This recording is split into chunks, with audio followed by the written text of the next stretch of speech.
Un propriétaire de chat assoiffé de sang prend 9 vies pour ressusciter son précieux animal de compagnie lorsqu'il devient obsédé par une dame qui pleure son chat et se rend compte qu'elle serait la parfaite substitut. Une nuit, Laura et Steph s'amusent à regarder la sensation internet et Melda, le chat, manger adorablement son friandise préférée. Initialement, le duo est diverti par les vidéos, mais elles deviennent répétitives et lassantes. Soudainement, elles entendent un bruit de chat errant venant de leur toit, ce qui les fait rire de la parfaite synchronisation, car Steph déteste leurs petits visiteurs. Elle remplit un seau d'eau, planifiant de l'effrayer. Elle invite son amie à l'accompagner, mais cette dernière refuse, car elle n'aime pas ces farces. Arrivées sur la terrasse, elles entendent un grondement provenant de la cabane. Pensant que c'est le chat, Steph verse le seau d'eau dans sa direction, trouvant un amusement dans ses souffrances. Cependant, à la place de l'animal, un homme portant un masque de chat apparaît, mais elle rit de lui, trouvant son apparence étrange. Elle sort son téléphone pour appeler la police, mais il lui échappe des mains. Alors qu'elle tente de le récupérer, l'homme, Catman, prend une pelle et l'utilise pour décapiter la personne sans défense. Laura est dérangée par ce bruit étrange et se précipite dehors pour vérifier sa colocataire. Elle découvre la tête de Steph, son corps raidi de peur, puis le mystérieux intrus en profite pour l'étrangler avec un tuyau d'arrosage. Après cela, il collecte leur sang pour ressusciter son précieux chat. De retour dans son appartement, il passe du temps seul à interagir avec Kitty et sur un site de courtisan en se faisant passer pour un chat séducteur. Après le service, l'homme ouvre son réfrigérateur pour vérifier l'état de son chat décédé, qu'il regrette profondément. Le lendemain, Gemma rend visite à Claire, la propriétaire de Melda, pour vérifier la santé de son chat. Claire révèle qu'elle est toujours malade, ce qui rend difficile la création de contenu pour leur chaîne. Heureusement, sa visiteuse lui montre une clé USB contenant une nouvelle vidéo de chat qu'elle a pu éditer à partir de petites séquences. Peu après, les deux femmes regardent la vidéo et apprécient le côté amusant du chat. Cependant, Claire s'inquiète de répondre aux attentes en matière de visionnage. Pour l'aider, Gemma essaie de filmer Melda, mais le chat malade est nerveux, à la grande déception de Claire. Soudainement, Claire parle des commentaires négatifs qu'elle reçoit en ligne et de la façon dont cela l'a découragée de continuer à créer du contenu. Son amie tente de lui remonter le moral et lui propose de dormir ensemble, mais Claire refuse, se disant qu'elle n'est pas dans de bonnes dispositions. Lorsqu'elle se retrouve seule, elle commence à filmer son chat lorsqu'un bruit soudain se fait entendre à sa porte. Curieuse, elle se précipite vers la porte et rencontre un des fanatiques de Melda. Invitant Francis à entrer, elle le gronde pour sa visite impromptue. L'intrus exprime ses regrets pour l'avoir mise mal à l'aise, et elle finit par lui pardonner. Se sentant mal pour lui, elle lui propose de rencontrer son animal, ce qui le réjouit immédiatement. Lors de son passage, il lui suggère de déguiser le chat pour la caméra, mais Claire est contre, la trouvant cruelle. Le fanatique refuse de l'écouter et met de la lingerie sur la tête du chat. Furieuse, Claire lui ordonne de partir, mais il refuse de bouger. Un tiraillement s'ensuit entre eux, alors que Francis s'accroche fermement au chat. Dans la lutte, il lui brise le cou, tuant instantanément l'animal. Il jette impulsivement son corps par la fenêtre.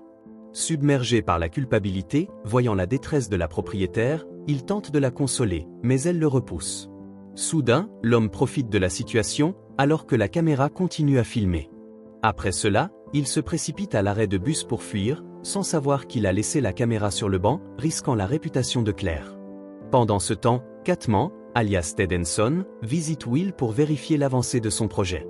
Il est ravi que le gant de griffe soit parfaitement réalisé et félicite l'artiste. Satisfait, le mécène lui demande de créer un instrument lui permettant de s'accoupler comme un chat. Quelques jours après la mort de Melda, Claire trouve un prospectus d'un groupe de soutien pour la perte d'animaux de compagnie dans son courrier et envisage de rejoindre, toujours en deuil de son chat. Plus tard dans la soirée, Ted regarde la vidéo de Kitty avec désir, dans laquelle il a envahi sa maison et abusé d'elle. Il découvre qu'il a pris sa vie pour expérimenter en drainant son sang. En parcourant un site adulte, l'homme obsédé tombe sur des images de Francis abusant de Claire. Curieux, il les regarde et découvre que Claire a utilisé son adresse FanMai comme sa véritable adresse. Il apprend également qu'elle a perdu son chat, ce qui le rend obsédé par elle, pensant qu'ils partagent une connexion. Le matin suivant, le stalker attend dehors l'appartement de Claire et aperçoit qu'elle prévoit d'assister au groupe de soutien, ce qui le pousse à la suivre. Lors de la rencontre, Blanche accueille les nouveaux venus et leur demande de partager les proches qu'ils ont perdus. Elle explique dramatiquement que cela aidera les participants à comprendre combien ils souffrent. Elle incite ensuite Ted à prendre son tour et il confie aux participants qu'il pleure la perte de son animal, Patrick. Il raconte que sa femme a trop nourri son chat jusqu'à ce qu'il éclate. Il s'avère que c'est son rêve éveillé ou une Claire défigurée et son épouse imaginaire. Il commence à brouiller la réalité et la fiction, ce qui met mal à l'aise la foule. Avant que les choses ne deviennent plus bizarres, l'animateur encourage la propriétaire d'Amala à partager la sienne. Elle se souvient d'avoir perdu son chat à cause de Francis. Le voyeur tremble, prenant un plaisir tordu de son chagrin. Son comportement étrange dérange la foule, alors il fuit immédiatement aux toilettes pour se calmer. Quelques instants plus tard, Ted revient dans la salle et parle à sa prochaine proie. Il s'excuse pour son comportement précédent, expliquant qu'il a du mal à rester calme autour des gens. Ensuite, il évoque leur expérience partagée de la perte de leurs animaux bien-aimés. Intriguée, elle se demande comment il a supporté la douleur et il révèle avoir trouvé un moyen de ressusciter son chat. Confuse, la femme insiste pour obtenir des réponses, mais même lui ne peut pas expliquer. Finalement, il invite Claire à dîner, et elle accepte immédiatement, avide de compagnie. Au restaurant, elle mange son repas avec enthousiasme, admettant que la tristesse la pousse à trop manger. Elle évoque ensuite son besoin de trouver un travail, mais elle est perdue sur ce qu'elle devrait faire. Ted suggère d'adopter un nouveau chat et de continuer à créer du contenu, mais elle s'y oppose. En sa défense, elle est encore traumatisée par la mort d'Amala, ce qui la rend réticente à revivre la même expérience. En sirotant son milkshake, le liquide coule de sa bouche en buvant trop vite. L'homme est stupéfait par la scène, et son attirance pour la femme grandit. Bien qu'elle ait fini de manger, elle l'invite à prendre un verre pour continuer la soirée. Elle insiste pour qu'ils aillent chez lui car elle trouve que son appartement a une mauvaise énergie. En arrivant chez lui, Claire commente sur la façon intrusive dont Blanche gère leur chagrin. Il ressent son ressentiment et lui propose de tuer l'animateur pour elle, pensant qu'il plaisante seulement. La femme joue le jeu, avant de le laisser entrer. Avant de la laisser entrer, il lui demande quelques minutes pour ranger et elle accepte. À l'intérieur, Ted cache nerveusement son costume et son équipement qu'il utilise pour ses chasses. Ensuite, il se dirige vers sa chambre où il dissimule son masque de chat sous un abat-jour. Bientôt, il partage un verre, mais lorsqu'il pose des questions banales comme sa couleur et son film préféré pour mieux la connaître, elle devient silencieuse, trouvant l'échange maladroit. Soudain, elle rit en pleurant en voyant le portrait de Patrick, se rappelant de son propre chat. Son rendez-vous est confus par son amusement, mais elle précise que c'est sa façon de faire son deuil. Plus tard dans la soirée, Claire se lave le visage avant de se coucher, mais elle remarque quelque chose de bizarre dans la litière. Effrayée, elle découvre qu'il semble y avoir des excréments humains, mais elle balaie cette inquiétude, pensant qu'elle fait une supposition injuste. Finalement, elle rejoint Ted dans son lit, et ils finissent la nuit en faisant l'amour. La nuit suivante, Blanche fait des courses pour le dîner dans un magasin de proximité lorsqu'elle remarque une étagère de nourriture pour chiens. La mascotte de la marque lui rappelle son animal décédé, ce qui la fait fondre en larmes. De retour chez elle, l'animatrice mange paisiblement son repas lorsqu'elle entend un bruit étrange venant de sa chambre. Alarmée, elle se dirige vers sa chambre, seulement pour découvrir Catman dans une position compromettante.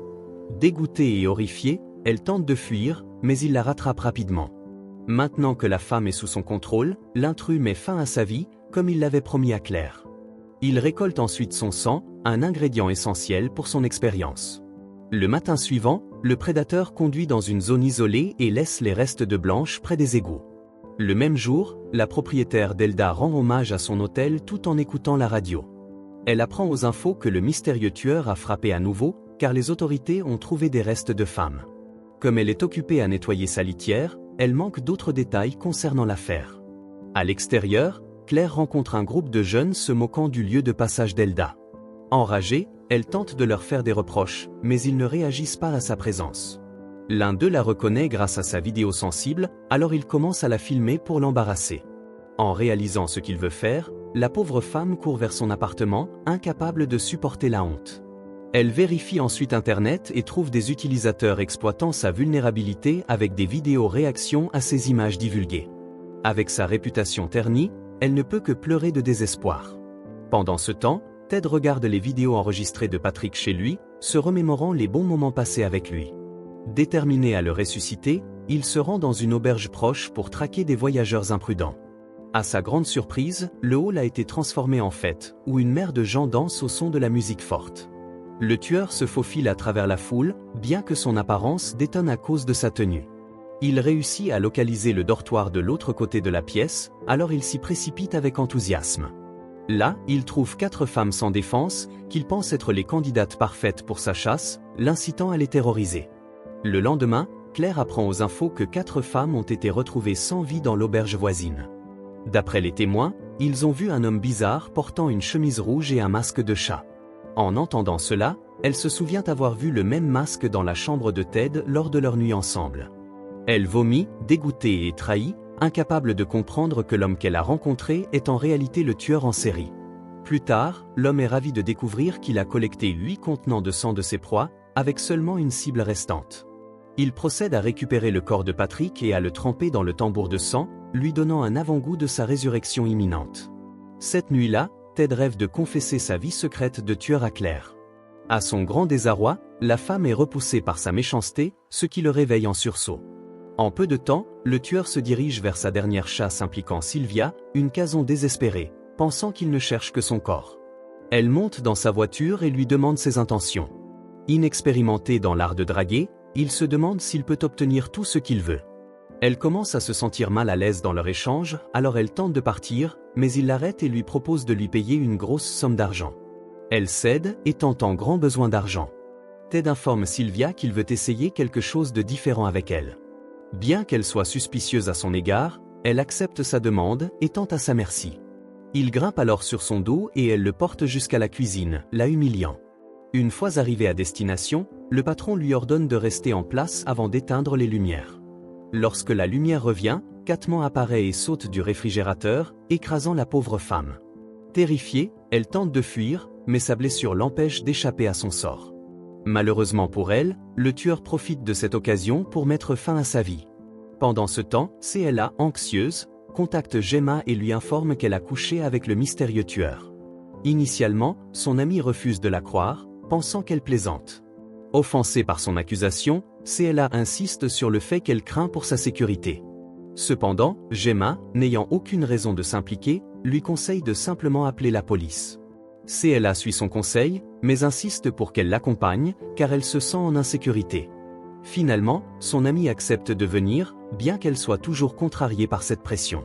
Peu après, CLA attend l'arrivée de Gemma, mais au lieu d'elle, elle tombe sur Catman.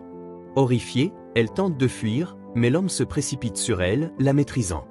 Après cela, elle se réveille et se retrouve attachée devant le corps ensanglanté de Patrick, ce qui la pousse à crier à l'aide.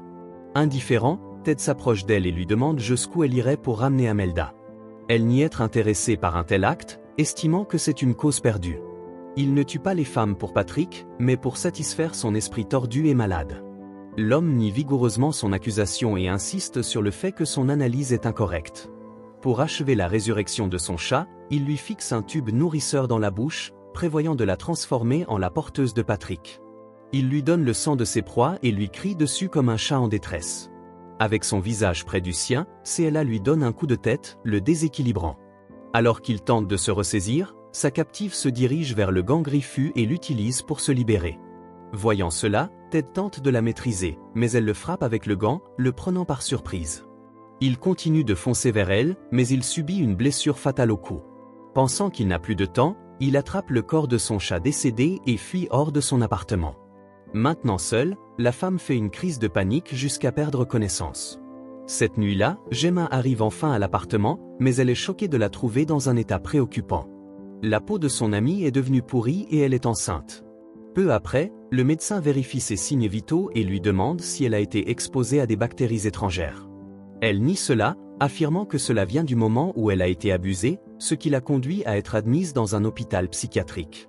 Alors qu'elle commence à montrer des signes de crise de santé mentale, un jour, le médecin convoque ses parents et leur annonce que son état est stable, mais malheureusement, son apparence ne pourra pas être inversée, à leur grand désespoir. Pendant la nuit, CLA se rend à la salle de bain après avoir ressenti une série de crampes douloureuses. Désespérée, elle s'effondre au sol, réalisant qu'elle est sur le point d'accoucher. À sa grande surprise, Catman apparaît et la réconforte pendant qu'elle accouche. Elle est horrifiée en découvrant qu'elle a donné naissance à un chaton défiguré. Plus tard, elle se réveille de son cauchemar, soulagée que son expérience perturbante ne soit pas réelle.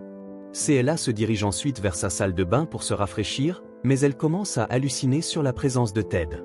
Elle se précipite dans sa chambre pour se calmer, mais les illusions ne s'arrêtent pas, la forçant à sauter par la fenêtre.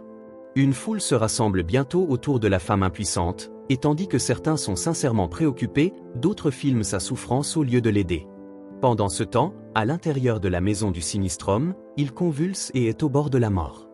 Avant de rendre son dernier souffle, il voit une vision de Patrick lui disant un au revoir doux amer. Après sa mort, Will découvre dans le journal que son patron a utilisé sa création pour des actes maléfiques. Il brûle donc tous les plans de son costume de Catman, les gardant hors de la vue du public. Quant à Francis, il met fin à ses jours, incapable d'absoudre sa culpabilité. Quelques jours plus tard, Gemma rend visite à son ami à l'hôpital, qui est maintenant dans un état stable. Pendant ce temps, les autorités découvrent finalement le corps sans vie de Ted et enquêtent sur sa maison. Un officier trouve une cassette de l'enfance du tueur, ce qui éveille sa curiosité. En la regardant, les autres officiers découvrent qu'il a reçu son masque de chat de son père comme cadeau de Noël.